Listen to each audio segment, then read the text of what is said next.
wabarakatuh. Perkenalkan, nama saya Felita Dewi Cahyani, NPM saya 202201091. Di sini saya akan mempraktikkan sebuah video tindakan pemeriksaan fisik pada bayi setelah lahir. Saya telah membaca asuhan keperawatan dan catatan medis pasien. Saya telah mengeksplorasi dari ketakutan diri saya.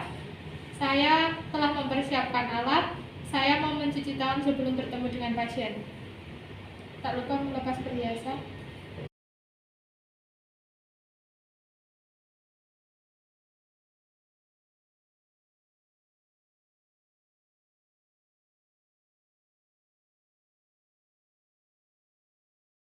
Saya telah selesai mencuci tangan dan izinkan saya untuk bertemu dengan pasien.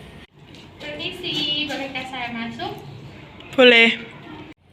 Permisi, Ibu.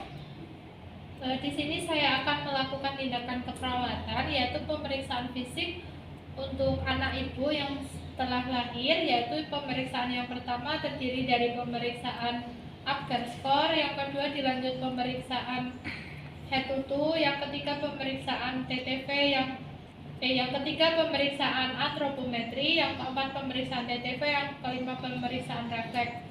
Nanti prosedurnya akan dilakukan tindakan selama kurang lebih 15-20 menit. Apakah sebelumnya Ibu mengizinkan saya untuk anaknya dilakukan tindakan? Izinkan. Ya, baik. Tenang saja, saya akan menjaga keprivasian adik dengan menutup tirai. Tutup tirai.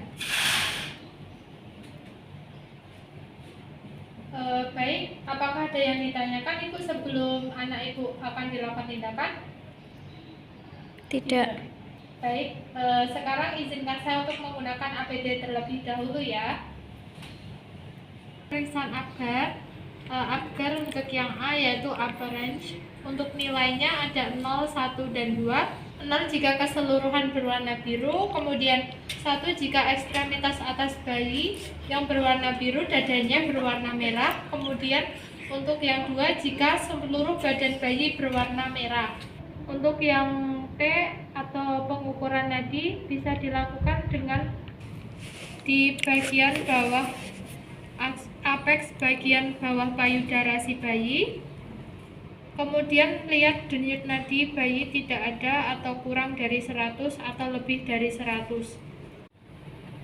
Saya akan mendengarkan suara denyut jantung janin si bayi pada bagian apex atau bawah payudara sebelah kiri pasien. Untuk normalnya kurang dari 100 atau lebih dari 100.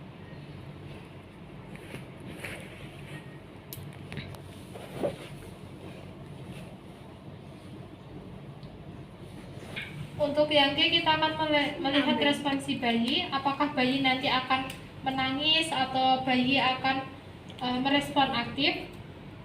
Respon aktif bayi biasanya dengan menangis. Kemudian untuk yang A, aktivitas, pastikan si bayi beraktivitas secara aktif atau tidak.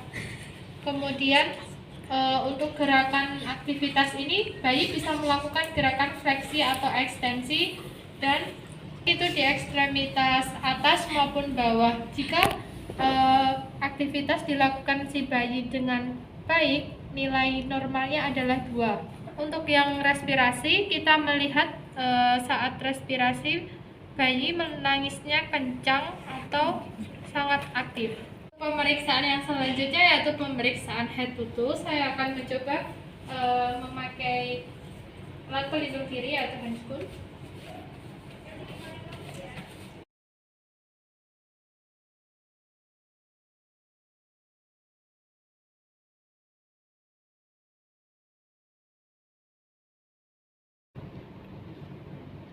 Pemeriksaan head to toe yang pertama yaitu bagian kepala si bayi. Permisi ya. Untuk bagian kepala kita raba bahwa kepala si bayi ada syukurannya, kemudian fontanelnya belum menyatu, namun masih dalam batas wajar setelah beberapa bulan si bayi ini lahir. Tidak ada penonjolan atau mikrosefalus di bagian kepala si bayi. Kemudian tidak ada kelainan pada bagian kepala bagian belakang si bayi. Kemudian yang kedua, pemeriksaan bagian bawah bagian mata. Yang pertama, kita amati bahwa bagian mata si bayi ada kelainan atau tidak. Kemudian saya akan mencoba menggunakan refleks cahaya.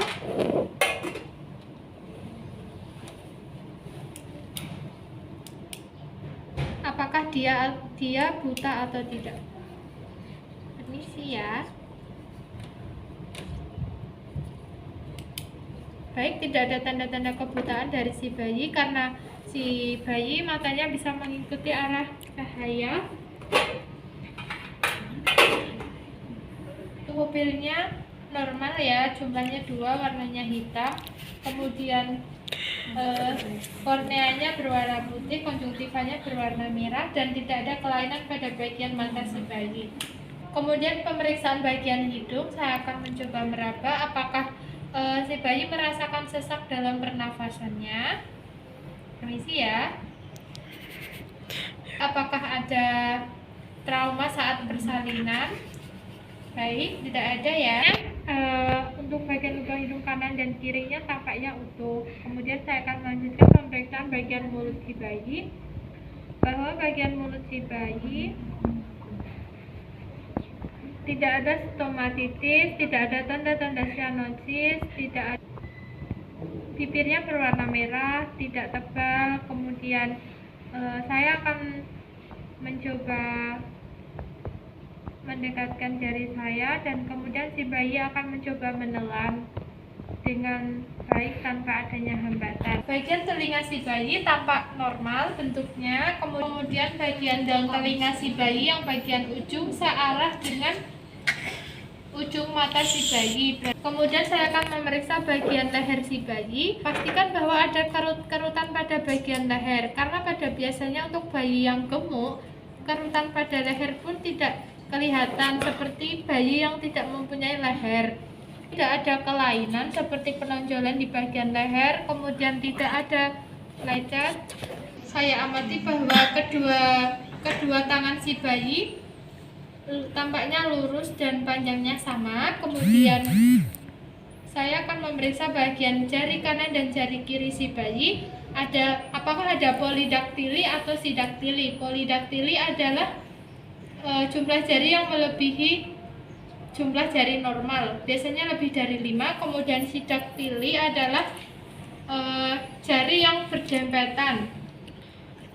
Saya amati bahwa jari pada si bayi tidak ada tanda-tanda polidaktili maupun sidaktili. Kemudian saya akan memeriksa bagian payudara pada adiknya laki-laki. Saya akan mencoba menekan bagian puting payudaranya, dan normalnya nanti akan mengeluarkan air susu ya. Ini untuk pengeluaran air susu ini pada bagian payudara bisa terjadi pada anak laki-laki maupun perempuan. Kemudian pemeriksaan bagian dada, saya lihat warnanya merah ya, masih dalam batas normal. Kemudian saya akan memeriksa bagian abdomen atau perut si bayi. Saya inspeksi bagian tali pusatnya. Kalau biasanya tali pusatnya sudah dipotong ya, kemudian tidak ada inspeksi pada bagian tali pusat yang setelah dipotong. Kemudian setelah tali pusat dipotong, amati bahwa ada tanda-tanda infeksi seperti kemerahan. Kemudian saya akan melakukan pemeriksaan selanjutnya, yaitu pemeriksaan punggung si bayi. Saya mencoba memiringkan si bayi ke arah pelukan saya. Ini mencoba pada bagian punggung si bayi. Saya akan mencoba meraba, tidak ada benjolan. Kemudian saya akan melanjutkan pemeriksaan yang selanjutnya, yaitu pemeriksaan genitalia. Menanyakan kepada pihak keluarga apakah sudah pernah dilakukan khitan atau sunat atau belum. Kemudian karena ini bayinya laki-laki ya, untuk bayi perempuan biasanya bagian labia minornya akan menonjol. Kemudian saya amati bahwa area genitalia si bayi tidak ada kelainan. Pada bayi laki-laki ini, pada bagian penisnya tidak ada hipospadia. Kemudian saya akan melanjutkan pemeriksaan bagian ekstremitas bawah, yaitu bagian kaki. Saya amati bahwa kedua kaki pasien panjangnya sama, kemudian pemeriksaannya sama seperti pemeriksaan jari tangan. Apakah ada tanda-tanda polidaktili atau sidaktili, dan saya amati bahwa untuk bayi ini tidak ada tanda-tanda dari polidaktili maupun sidaktili. Saya akan melanjutkan pemeriksaan yang selanjutnya, yaitu pemeriksaan antropometri. Yang pertama yaitu pemeriksaan berat badan. Saya sudah memastikan bahwa bayi tidak mengenakan pakaian. Kemudian saya akan mempersiapkan timbangannya terlebih dahulu. Pastikan bahwa jarum timbangan di angka 0. Kemudian untuk mencegah pasien hipotermi, kita memasangkan pengalas di atas timbangan. Sekarang pindah ke timbangan ya, Dik.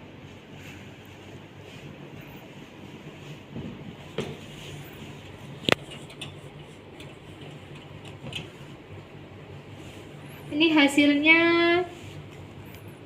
1,9 kilo ya. Untuk normal bayi, pada bayi biasanya sekitar 2.500 sampai 4.000 gram.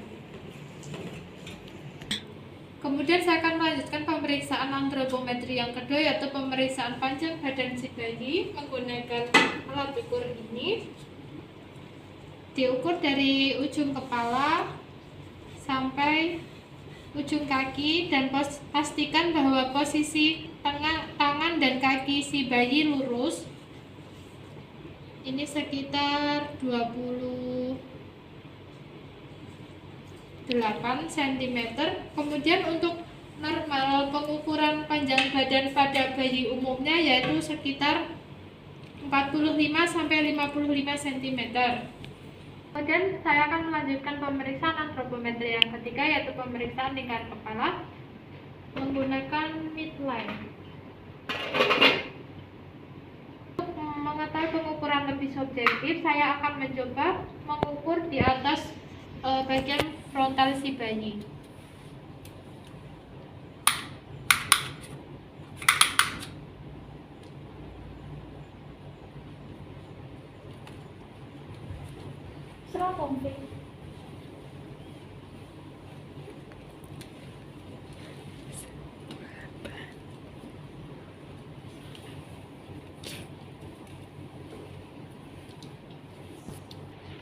Ini sekitar 11 cm.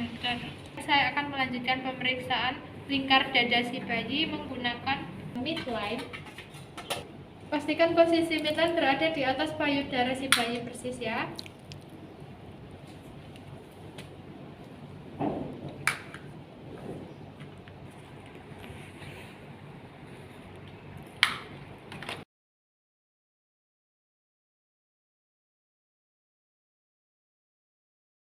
Untuk normalnya pemeriksaan lingkar dada yaitu 36.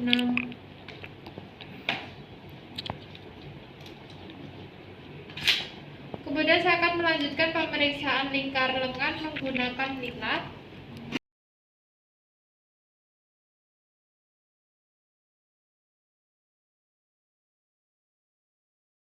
Permisi ya.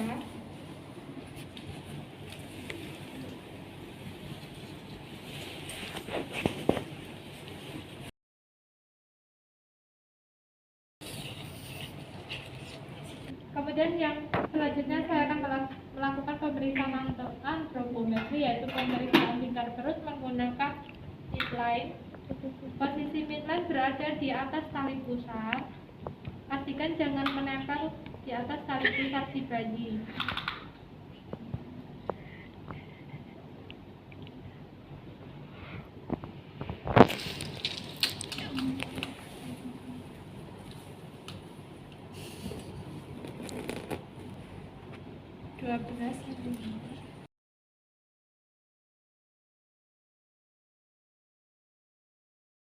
Akan melanjutkan pemeriksaan tanda-tanda vital. Untuk pemeriksaan pada bayi baru lahir, tanda-tanda vitalnya terdiri dari pemeriksaan suhu, kemudian pemeriksaan nadi bisa diwakili dengan pemeriksaan DJJ didengarkan menggunakan stetoskop di bagian apex.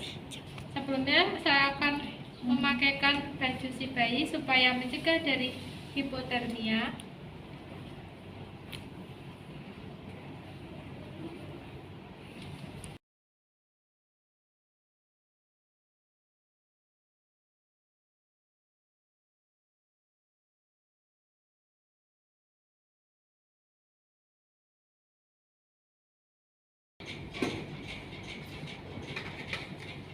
Saya akan melakukan pemeriksaan suhu pada bagian aksila si bayi.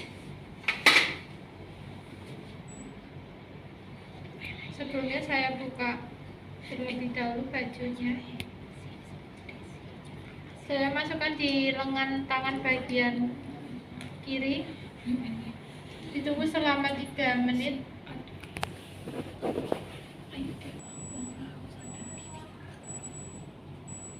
Baik, untuk suhunya normal 36,5 derajat Celcius.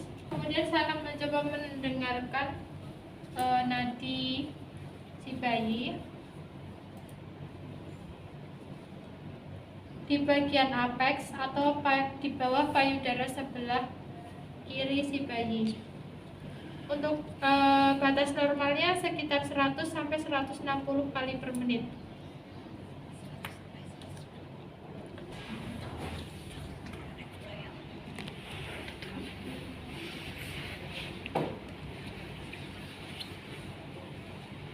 Untuk pemeriksaan refleks, untuk refleks yang pertama yaitu refleks Moro, saya akan mencoba memberikan suara yang mengkagetkan si bayi dan saya akan melihat reaksi si bayi apakah aktif.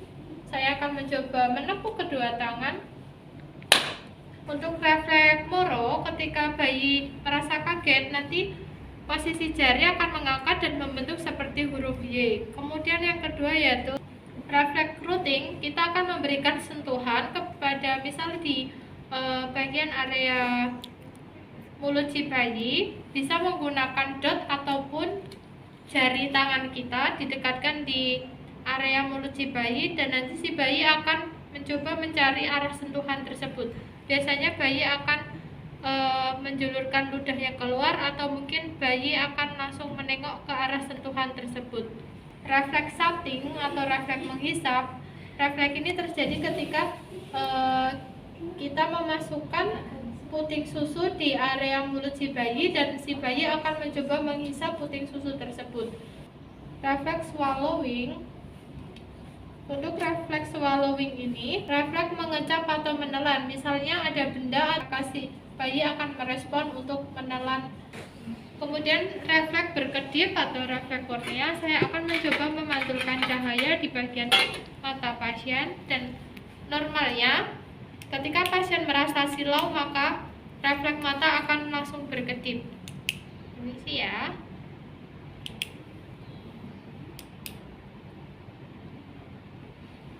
Refleks pupil. Refleks pupil ini normalnya ketika pupil diberikan pantulan sinar cahaya, maka pupil akan mengecil. Untuk refleks babela ini, kita akan mengetuk dengan halus pada bagian dahi si bayi dan nanti bayi apakah bisa mengerutkan dahi tersebut ataupun tidak.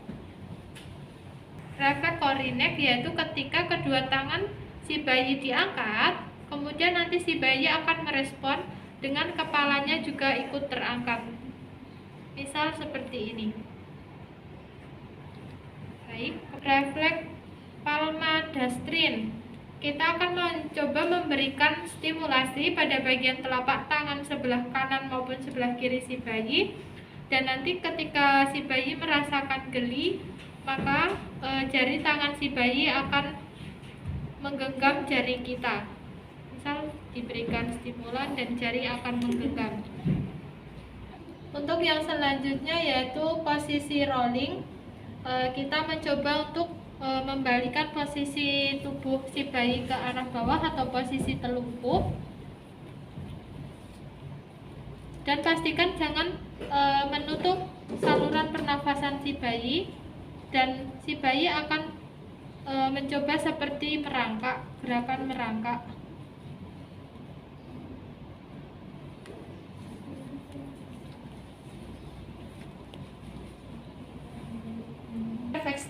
Refleks tapping ini posisi bayi berdiri, nanti bayi akan merespon seperti gerakan berdiri atau melangkah.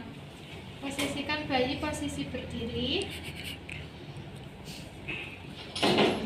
dan nanti si bayi akan mencoba seperti berjalan atau melangkah. Baik, sudah. Refleks swimming ini biasanya terjadi jika si bayi berada di kolam, maka si bayi akan melakukan gerakan seperti orang yang sedang berenang. Refleks stutter, saya akan mencoba mengkagetkan si bayi. Saya akan menepuk kedua tangan, dan nanti normalnya refleks si bayi akan merespon bagian jari tangannya akan seperti fleksi dan ekstensi. Refleks yang terakhir yaitu refleks neck lifting. Saya akan mencoba melakukan gerakan si bayi. Yang pertama posisi bayi terlentang, kemudian yang kedua posisi bayi untuk miring ke salah satu bagian kanan maupun kiri. Dan pastikan semua lurus ya, jari tangan maupun jari kaki sejajar lurus. Dan nanti si bayi akan mengikuti arah gerakan memiringkan badannya. Kemudian membereskan alat. Karena tindakannya sudah selesai, saya akan melepas handscoon. Kemudian taruh handscoon di bengkok. Bereskan alat, kembali ke ruang perawat.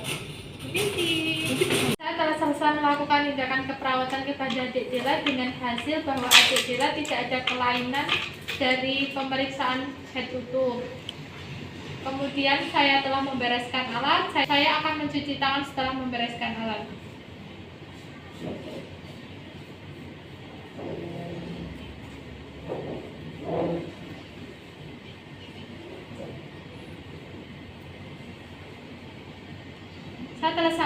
Saya telah selesai mencuci tangan, dan izinkan saya untuk melakukan dokumentasi tindakan.